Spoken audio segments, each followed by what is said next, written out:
Assalamualaikum warahmatullahi wabarakatuh. Selamat pagi anak-anak. Apa kabarnya hari ini? Semoga semuanya dalam keadaan sehat dan baik-baik saja. Amin. Baik, kita mulai saja dengan materi di bab 1 tentang wirausaha produk kerajinan untuk pasar lokal. Pada bab ini ada 3 tujuan pembelajaran yang harus kalian capai. Yang ke-1 adalah mendesain dan membuat produk serta pengemasan karya kerajinan untuk pasar lokal berdasarkan identifikasi kebutuhan sumber daya, teknologi, dan prosedur berkarya. Yang kedua, kalian harus bisa mempresentasikan, mempromosikan dengan pemilihan media yang tepat dan menjual karya produk kalian untuk pasar lokal dengan perilaku jujur dan percaya diri melalui penjualan konsinyasi. Dan yang terakhir adalah kalian mampu menyajikan wirausaha kerajinan untuk pasar lokal berdasarkan analisis pengelolaan sumber daya yang ada di lingkungan sekitar. Itu adalah tujuan pembelajaran yang harus kalian kuasai ketika kita selesai mempelajari bab 1 tentang wirausaha produk kerajinan untuk pasar lokal. Jadi apa saja yang akan kita pelajari di bab ini? Ini adalah peta materinya. Ada 5 materi yang akan kita bahas. Yang ke-1 adalah bagaimana melakukan perencanaan usaha kerajinan untuk pasar lokal. Kemudian kita akan melakukan perancangan dan produksi kerajinan untuk pasar lokal. Kemudian ada perhitungan harga jual produk kerajinan untuk pasar lokal. Yang keempat ada media promosi produk kerajinan untuk pasar lokal. Dan yang terakhir ada penjualan sistem konsinyasi produk kerajinan untuk pasar lokal. Itu adalah peta materi yang akan kita pelajari di bab ini. Baik, kita mulai saja dengan materi pertama yaitu tentang hukum ekonomi. Jadi, dalam hukum ekonomi itu menjelaskan bahwa ada hubungan antara ketersediaan barang yaitu supply di sini dengan permintaan pembeli atau demand, di mana ketika dua hal tersebut bertemu, titik temunya adalah adanya penetapan harga jual produk. Seperti yang kita ketahui, ketersediaan barang yang melebihi permintaan pembeli akan menurunkan harga barang. Sebaliknya, ketika ketersediaan barang itu lebih rendah atau lebih sedikit daripada permintaan pembeli, itu dapat menyebabkan harga barang menjadi tinggi atau naik. Kita bisa mengambil contoh saja, barang-barang yang biasanya limited edition itu adalah barang-barang dengan harga jualnya tinggi karena permintaan pembelinya banyak sedangkan barangnya terbatas. Kemudian ketika kita ingin merancang sebuah produk, biasanya kita membutuhkan sumber daya yang dikelola dalam sebuah usaha, wirausaha, yaitu ada istilah 6M, yakni ada man, manusia, money, uang, material, bahan, machine, peralatan, method, cara kerja, dan yang terakhir adalah market atau pasarnya. Kita mulai dengan yang pertama yaitu man atau manusia. Pada saat ini, terdapat istilah untuk sumber daya manusia yang terlibat dalam wirausaha, yaitu adalah manpower atau tenaga manusia dan mind power atau daya pikir. Salah satu keberhasilan dalam wirausaha adalah human source management-nya atau pengelolaan sumber daya manusia yang baik, termasuk pengelolaan ide-ide inovatif yang dapat bermanfaat untuk kemajuan dan perkembangan usaha.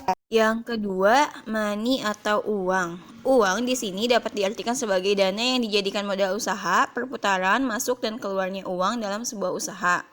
Kemampuan pengelolaan uang yang baik adalah salah satunya dengan pengelolaan keuntungan yang diperoleh untuk mengembangkan usaha agar menjadi usaha yang lebih besar. Kemudian 3M yang lainnya adalah material, machine, and method. Jadi ini adalah 3 basic ketika kita mau memproduksi sebuah barang.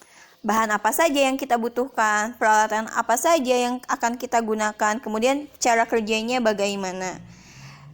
Kemampuan wirausahawan dalam mengelola produksi yang efektif dan efisien tentu saja dapat menghasilkan keuntungan wirausaha yang lebih besar. M terakhir adalah market atau pasar. Market di sini adalah pasar sasaran dari produk yang dihasilkan oleh suatu usaha. Mengetahui pasar sasaran untuk tempat menjual produk adalah salah satu kunci penting untuk keberhasilan suatu usaha. Wirausaha dikembangkan sesuai dengan kebutuhan dan keinginan pasar, sehingga peluang produk diserap oleh pasar akan lebih besar. Ketika kita mau membuat sebuah usaha, tentu saja langkah awal yang paling penting adalah tentang penataan sumber daya manusianya. Karena sumber daya manusia adalah penggerak kegiatan wirausaha. Nah, kalau zaman dulu lebih mementingkan usaha itu dengan menggunakan tenaga manusia atau manpower-nya. Sedangkan pada saat ini yang paling penting dan yang paling berharga adalah mind power-nya atau daya pikirnya. Karena di zaman sekarang usaha itu kalau membutuhkan tenaga fisik sudah sangat bisa digantikan oleh mesin atau robot. Sedangkan pemikiran kreatif itu hanya dimiliki oleh manusia sebagai makhluk ciptaan Tuhan. Nah, pemikiran kreatif dan inovatif ini menjadi penggerak dari perekonomian saat ini. Dunia telah melewati 4 gelombang peradaban ekonomi. Yang pertama, ada gelombang ekonomi pertanian. Kemudian, yang kedua, ada gelombang ekonomi industri. Yang ketiga, ada gelombang ekonomi informasi. Dan yang terakhir, adanya gelombang ekonomi kreatif. Nah, dengan adanya 4 gelombang tadi, menghasilkan banyak sekali industri-industri kreatif di berbagai bidang. Ada musik, ada seni pertunjukan, ada fashion, ada usaha penerbitan, permainan, dan lain-lain.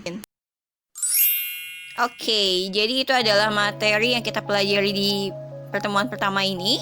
Sekarang adalah waktunya assignment atau tugas kalian. Yang pertama, catatlah materi yang Miss jelaskan hari ini. Jadi Miss harapkan kalian membuat catatan di buku masing-masing. Ini wajib ya. Jadi setelah kalian mencatat semua materinya secara lengkap, kalian bisa memfotokan semua catatannya lalu dikirimkan via WhatsApp ke Miss.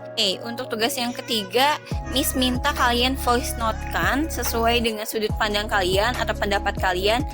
Kenapa sih di era sekarang yang lebih penting dalam sebuah usaha itu adalah mind power-nya atau daya pikir manusianya dibandingkan dengan manpower atau tenaga fisik manusianya. Yang keempat, kita tadi sudah membahas tentang istilah 6M sebagai sumber daya usaha. Nah, menurut kalian, apakah sebuah usaha itu bisa tetap berjalan jika salah satu M-nya itu dihilangkan? Apa yang akan terjadi? Itu adalah tugas kalian untuk seminggu ke depan. Jadi, kalian tidak harus menyetorkan tugas kalian hari ini juga. Jadi, cukup kalian tonton saja dulu videonya, kalian pahami, lalu kalian catat. Kalian punya waktu 1 minggu ke depan. Jadi sebelum kita ketemu lagi di hari Kamis, Miss harapkan kalian sudah bisa menyetorkan tugas masing-masing.